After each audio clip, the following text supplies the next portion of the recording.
Hi friends, నేను మీ శ్రీని. సంక్రాంతి సంబరాలు అంటే అందరికీ ముందుగా గుర్తుకొచ్చేది కోడి పందాలు. వీటికి మా ఏరియా పెట్టింది పేరు. ఇక్కడ చాలా స్పెషల్‌గా ఉంటుందండి.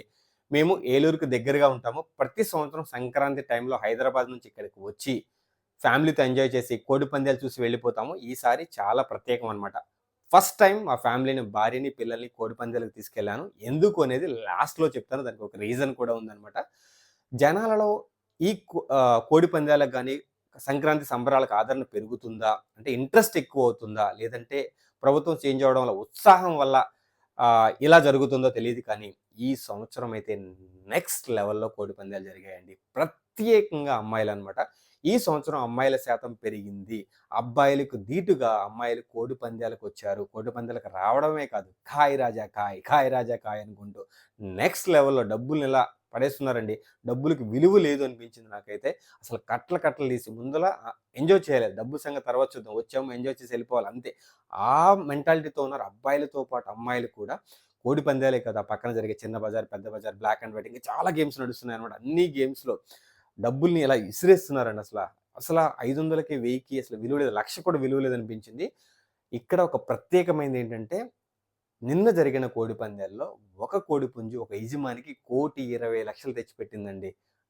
నెక్స్ట్ లెవెల్ అన్నమాట. అది నెమలి కోడి పుంజు. టూ మచ్ అసల. అంటే ఇది చూసిన తర్వాత ఏ రేంజ్‌లో డబ్బు చేతులు మారుతుంది. ఎంత డబ్బు ఎంతమంది పోగొట్టుకుంటున్నారు, ఎంతమందికి వస్తుందనేది పక్కన పెడితే ఇది జూదం అండి. కదా! ఇది ఎండ్ ఆఫ్ ద డే జూదం. కానీ ఏంటంటే ఒక ఆనవాయితీగా వస్తున్న ఈ ఆచారాన్ని మనవాళ్ళు ఎంజాయ్ చేస్తున్నారు. ఇది ఎటు వెళ్తది అనేది పక్కన పెడితే ఇప్పుడు మా ఫ్యామిలీని ఎందుకు తీసుకొచ్చానో కూడా చెప్తాననమాట. ఆ అమ్మాయిలు అంతమందిని చూసి ఇంట్లో వాళ్ళు ఊరుకుంటారా? "ఎళ్దాం నడు అంతమంది అమ్మాయిలు ఎళ్తున్నారు మమ్మల్ని తీసుకెళ్ళు" ఏదో రీజన్ చెప్తూ ఎప్పుడో అంటారు. సో, అలా బాధ భరించలేక కోడిపందాలు తీసుకెళ్ళాం. వాళ్ళని కూడా కొంచెం సేపు చూపించి తీసుకొచ్చేసాననమాట. ఎందుకంటే పిల్లలు కదా! వాళ్ళకి అంత బ్లడ్ చూడడం గానీ, లేదంటే వాటిని ఎంకరేజ్ చేయడం గానీ కరెక్ట్ కాదు. సో, కొంచెం సేపు జస్ట్ అలా చూపించి తీసుకొచ్చేసాను. కానీ దీన్ని ఎంకరేజ్ చేయాలా? లేదంటే ఆహ్, సపోర్ట్ ఇయన్నీ ఒక అర్థం కాని సిట్యుయేషన్ అనమాట. కొంతమందికి మాట్లాడేటప్పుడు నేనైనా సరే. మాట్లాడేటప్పుడు కొన్నిటి గురించి మాట్లాడకూడదు. మేబీ టైమొస్తది. ఒక సిట్యుయేషన్ వస్తది మాట్లాడడం. ప్రస్తుతానికైతే సంక్రాంతికొచ్చాం. సంక్రాంతి ఎంజాయ్ చేస్తున్నాము. పందాలు మాత్రం నెక్స్ట్ లెవెల్‌లో జరిగాయండి. ఇదొక్కటే కాదు. వచ్చిన వాళ్ళకి ఫ్రీ ఫుడ్ అనమాట. ఒక ఏకర్ ప్లేస్‌లో మొత్తం ప్లేస్ అంతా వంటలు చేస్తున్నారనమాట. చికెన్ బిర్యానీలు వండి అందరికి ఫ్రీగా పెడుతున్నారనమాట. వచ్చినోళ్ళు తినడం, వాటర్‌ని తాగడం, కొన్ని మందు తాగడం, ఎంజాయ్ చేయడం. డే అంతా అండి. కొంతమంది 3 డేస్ అక్కడే ఫ్లడ్ లైట్స్ ఉన్నాయి, స్ట్రీమింగ్ ఉంది. అక్కడ టెంట్‌లేసుకొని అక్కడే పడుకొని 3 రోజులు అక్కడే తాగి, తిని ఎంజాయ్ చేస్తున్నారు. డబ్బుకి విలువ లేదు. కట్టలు కట్టలు డబ్బులండి అసల. ఎన్ని కోట్లు చేతులు మారాయి మా ఏరియా అంటే. ఇదొక్క ఏరియా కాదు. అసలు ఇదొకటి చిన్న ప్లేస్ అనుకోవాలి. ఇలా చాలా మా కృష్ణా డిస్ట్రిక్ట్ గాని, వెస్ట్ గోదావరి డిస్ట్రిక్ట్ గాని, ఈస్ట్ గోదావరి డిస్ట్రిక్ట్ గాని ప్లేస్‌లో భీకరంగా జరుగుతున్నాయి. కానీ ఈసారి స్పెషల్ ఏంటంటే అమ్మాయిలండి. అమ్మాయిలు మాత్రం అరిపించేసారు అంతే.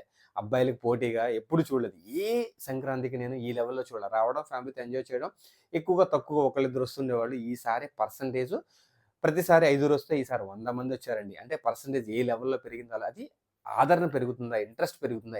అంటే జనాలు ఎంజాయ్‌మెంట్ మూడ్‌లోకెళ్లారో తెలీదు కానీ, ఈ సంవత్సరం మాత్రము నెక్స్ట్ లెవెల్‌లో ఎంజాయ్ చేశారండి. ఆ!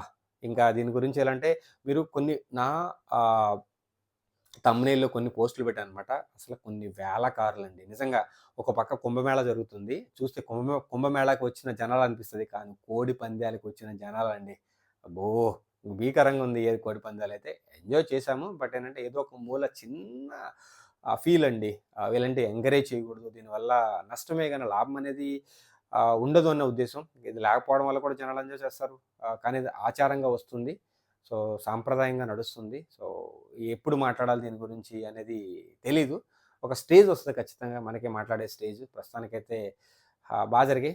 సో, దీంతో పాటు సంక్రాంతిని చాలా బాగా ఎంజాయ్ చేశాను. కోడిపందాలు పక్కన పెడితే ఫ్యామిలీతో బాగా ఎంజాయ్ చేశాను. 3 సినిమాలు చూశాను. 'గేమ్ చేంజర్' చూశాను.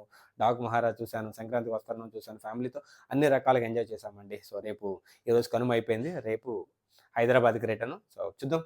ఇది ఎంతకాలం ఎన్ని జనరేషన్స్ ఇంకా కంటిన్యూ అవుతదో. సో, ప్రస్తుతానికైతే బాగా ఎంజాయ్ చేశారు జనాలు. పోగొట్టుకున్నోళ్ళు పోగొట్టుకున్నారు. అండ్ వచ్చినోళ్ళు బాగా ఇంకా ఫ్యామిలీతో ఇంకెక్కువ ఎంజాయ్ చేశారు. ఎక్కువ డబ్బులొచ్చాయి కాబట్టి. సో, అన్నీ జరిగాయి. అన్నీ చూసేసాం. సో, చూద్దాం. ఇది ఎంతకాలం కంటిన్యూ అవుతది. ఈ ఆచారం అనేది, సాంప్రదాయం అనేది. సో, ప్రస్తుతానికైతే జై Hind Srini signing off. And అందరూ సంక్రాంతి బాగా ఎంజాయ్ చేశారనుకుంటున్నాను. So, bye.